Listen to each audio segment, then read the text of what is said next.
Okay, let's dive right into this. Today, our explainer is taking us on a seriously fascinating journey through one of the most revered and frankly mysterious texts in all of Islamic tradition, Ayatul Kursi. Because according to the sources we're analyzing today, this isn't just a string of nice-sounding words. No, it's actually considered the absolute greatest verse in the entire Quran, holding these deep secrets that have completely captivated scholars and mystics for literally centuries. So we're going to break down exactly what makes this specific verse so uniquely powerful, both spiritually and on a massive cosmic level.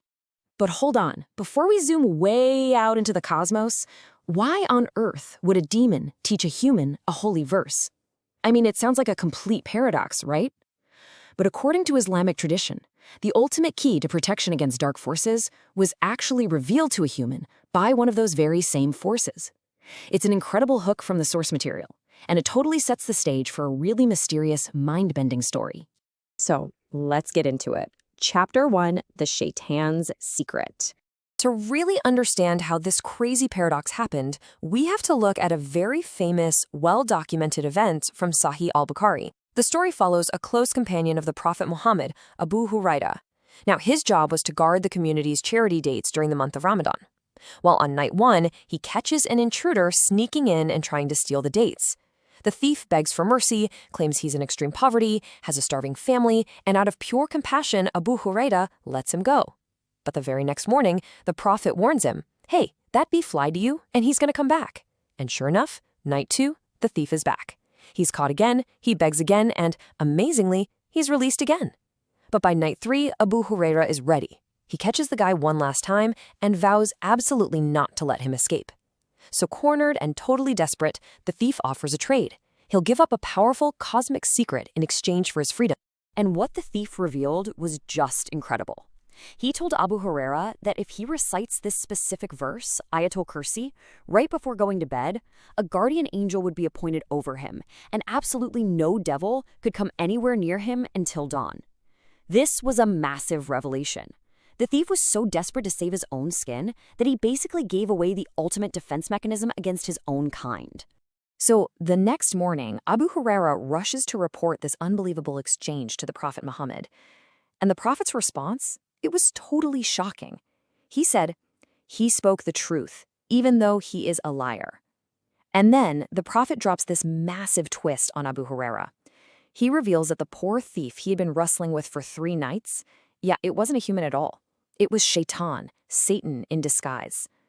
Think about that. Shaitan himself had to admit the impenetrable power of Ayatul Kursi. Now, what's really interesting about this next part is how it shifts our perspective. Chapter 2, The Cosmic Scale. You see, the true power of this verse lies in what it actually describes about the universe and the Creator. It's literally named Ayatul Kursi, which translates to the verse of the Kursi. Now, while Kursi is sometimes translated into English as a literal footstool or chair, the Islamic scholars in our source are quick to emphasize that we are absolutely not talking about a piece of wooden furniture here. It is an unfathomable, majestic creation that entirely encompasses all the heavens and the earth.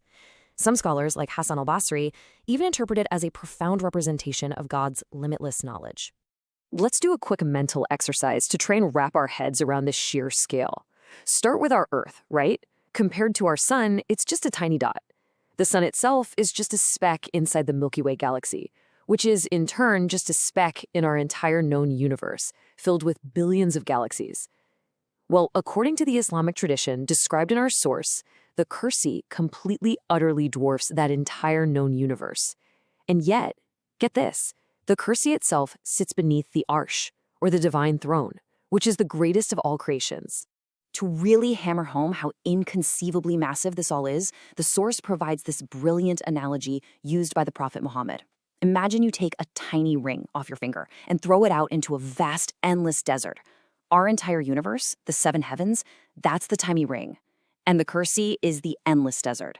But it doesn't stop there. If you take that impossibly massive Kursi, it becomes the tiny ring when you compare it to the vast desert of the Arsh, the divine throne. I mean, wow, it's a scale that is literally designed to inspire absolute awe. And just to add another mind-blowing detail from the historical texts, 5 million.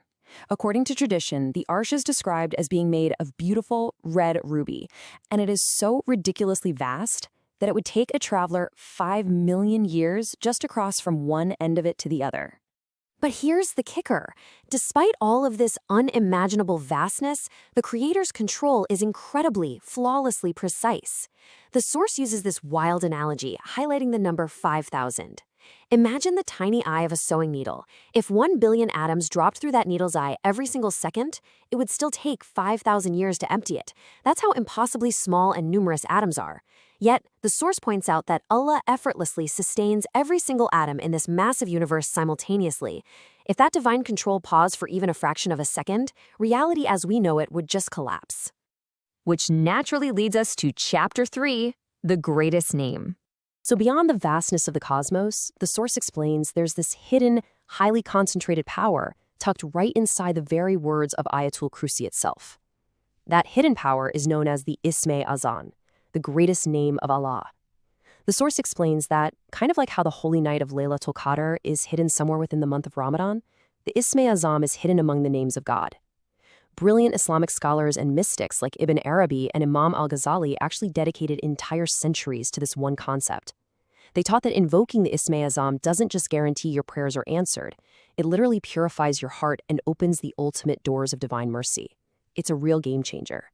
So where exactly is this greatest name found? Well, the source text tells us that when the Prophet asked his companion Ubay ibn Ka'b about what the absolute greatest verse in the Quran was, Ubay didn't even hesitate. He immediately recited the very first phrase of Ayatul Kursi, Allah.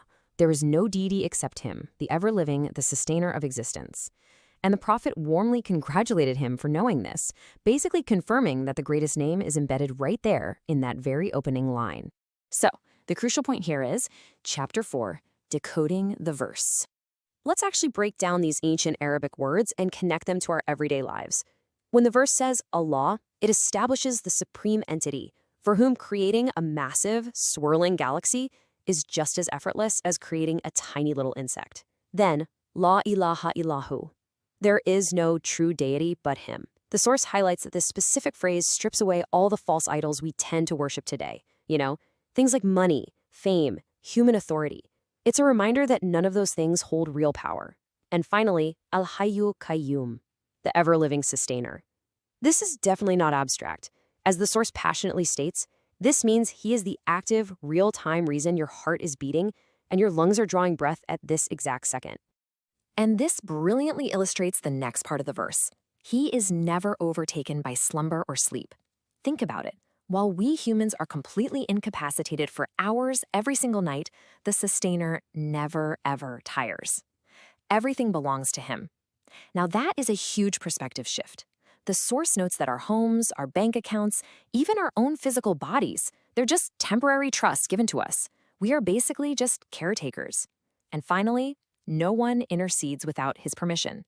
The explainer's source material gives a super practical example here.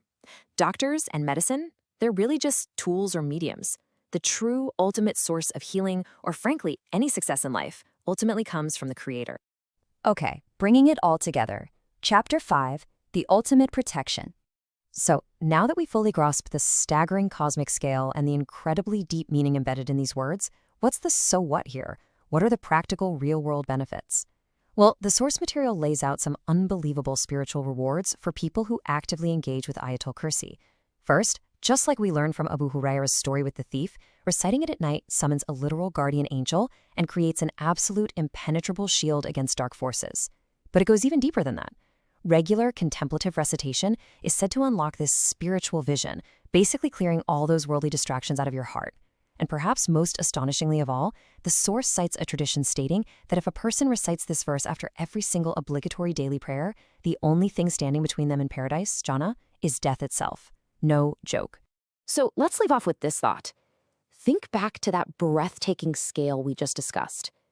If our entire known universe, literally every galaxy, every star, every human triumph, every failure, is just a tiny little ring lost in the vast, endless desert of the Creator's throne, how can we ever justify letting our own egos take over? How can we justify disobeying or ever forgetting that ultimate authority?